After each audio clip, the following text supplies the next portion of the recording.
Dia belum pernah ke Jakarta, ke Aceh, ke Amerika juga belum. Saudara, Yesus pun belum sampai ke Nias. Tapi kita sudah sampai kemana? Yesus hanya berputar-putar Yerusalem, Galilea, Yudea, Samaria. Betul nggak? Putar lagi, sudah situ-situ saja. Ayo, siapa lebih hebat kerjaannya, kita atau Yesus? Ayo jawab cepat. Kita kok Yesus? Gimana Yesus? Kita lebih hebat, kita bisa kemana-mana. Kita sudah jauh. Yesus pun berkesi di kalang. Oke? Nah, itu contohnya. Nomor 2. Walaupun rata-rata umur saudara yang hadir di sini belum 30 tahun, tapi saya percaya kalau hidupmu sehat mau bisa sampai umur 60-70 tahun. Amin. Nah, Yesus umur berapa mati? 33. Betul? Jadi umur berapa sekarang? Oh, rahasia sekolah. Umur berapa? Mau tahu ini semua? Apa tuh? Saudara, bayangkan siapa lebih hebat? Kita lebih hebat dari Yesus. Awas kamu patah hati terus bunuh diri. Goblok kamu kan begini. Jangan sampai patah hati terus bunuh diri. Ingat baik-baik ya. Jadi kita bisa lebih hebat dari Tuhan Yesus. Sekarang saya akan tunjukkan lebih jauh. Pelayanan Yesus cuma 2 hal. Enggak lebih dari 2, cuma 2. 1 di bidang kesehatan, 2 di bidang pendidikan. Tidak ada pelayanan lain yang Yesus pernah kerjakan, cuma 2, kesehatan dan pendidikan. Kemana saja dia pergi, cuma 2, menyembuhkan orang, mengajar. Kalau nggak mengajar, menyembuhkan orang. Di tengah-tengahnya memberi makan orang. Itu saja yang dikerjakan. Katakan amin. Amin. Saudara, lihat, Muhammadiyah mengambil cara Yesus 100%. Muhammadiyah sekarang sudah punya tekad. Mungkin sudah hampir 90% target mereka tercapai. Muhammadiyah sudah punya tekad. Di semua ibu kota provinsi di Indonesia sampai tahun 2009 ini sudah harus ada sekolah pendidikan Muhammadiyah dari TK sampai universitas dan rumah sakit Islam yang terbaik. Dan mereka serius kerja. Pertama kali saya ke Nias tahun 2002, di depan katedral agak jauh sedikit seberangnya itu ada sekolah Yapis. Orang Gunung Sitoli tahu itu? Di Gunung Sitoli. Saya kaget. Seorang pendeta yang menemani saya tanya, Pak, sejak kapan Muhammadiyah punya sekolah di Gunung Sitoli? Jawabannya bagus pendeta ini. Bapak lihat aja sengnya, atap sekolah itu sudah tua sekali bukan? Mereka masuk ke Gunung Sitoli tahun 70-an, saudara. Bayangkan. Di Papua sekarang sekolah Kristen YPK itu sekolah terbesar, Yayasan Pendidikan Kristen, hancur. Tapi Yapis hebat sekali. Sampai tahun 2009 Muhammadiyah sudah punya target. Mereka mencetak 10.000 S3 di bidang umum. 10.000, nggak main-main. Karena apa? Muhammadiyah belajar dari Yesus. Dulu Katolik luar biasa. Maka itu di mana ada gereja Katolik selalu ada sekolah Katolik dan rumah sakit Katolik. Jawab iya atau tidak? Sekarang mana?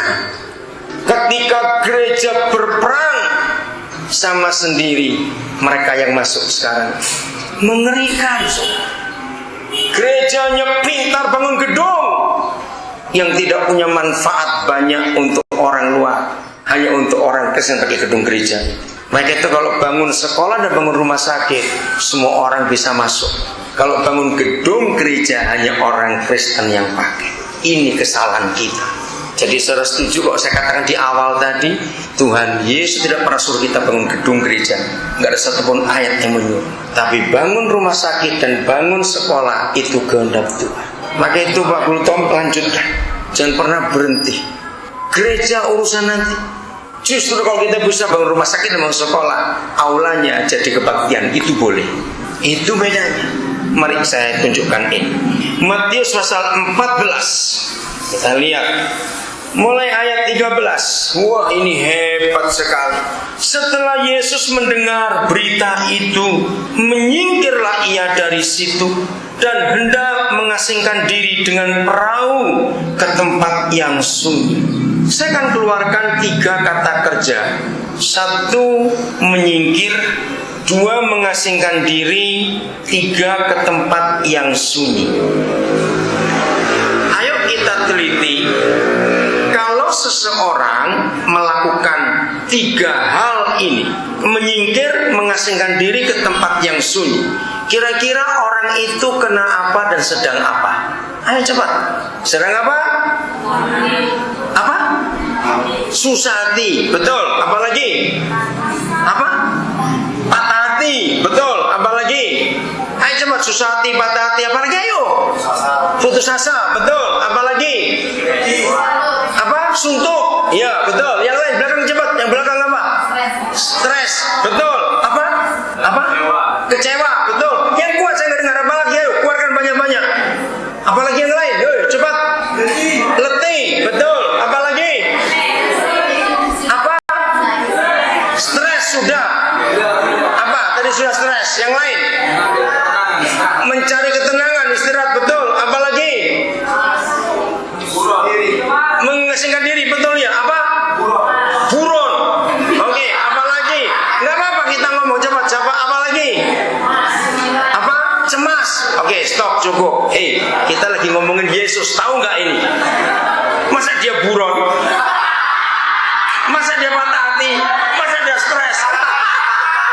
Enggak. Ini guyon aja. Nah, dengarkan. Ini cara kita belajar Alkitab. Bongkar dia, saudara. Ini penting sekali. Maka itu saya dari dulu menjauhkan teologi untuk belajar Alkitab. Teologi membuat Alkitab malah sulit dimengerti, saudara. Tapi pakailah logika anak-anak akan kata. Kuncinya pada kata setelah mendengar berita itu. Nah, ini kunci. Ayo, nanti baca di rumah. Di perikop pertama, Yesus mendengar berita tentang siapa dan kenapa. Ayo, iya, Yohanes Pembaptis dipancung kepalanya oleh Herodes. Nah, mereka dua itu bersahabat. Yesus Tuhan kita berutang budi keras kepada Yohanes Pembaptis. Maka itu dia tergoncang, dia syok, dia ngeri mendengar berita sahabatku mati. Dia nggak tahan. Maka itu dia mau menyendiri, mengasingkan diri ke tempat yang sunyi. Dia nggak mau diganggu. Dia mau menenangkan diri, saudara. Karena goncangannya cukup besar yang dia alami. Yohanes saudaraku mati, dia nggak bisa terima itu. Tapi begitu dia sampai ke tempat yang dituju, lihat kalimat berikut di ayat 13. Tetapi siapa? Ayo baca kitab saudara. Tetapi siapa? Orang banyak mendengarnya dan mengikuti dia. Dengan apa? Mengambil jalan darat dari kota-kota mereka. Dengarkan. Ketika Yesus mendarat, dia melihat siapa? Baca Alkitab saudara. Melihat orang banyak yang besar jumlahnya. Nah, apa dia usir? Jangan ganggu aku lagi sibuk. Besok aja, pergi dulu sekarang. Dia begitu? Tidak. Dengarkan gereja. Dari pasal ini kita akan belajar. Prioritas pelayanan harus orang, bukan fasilitas. Catat ini.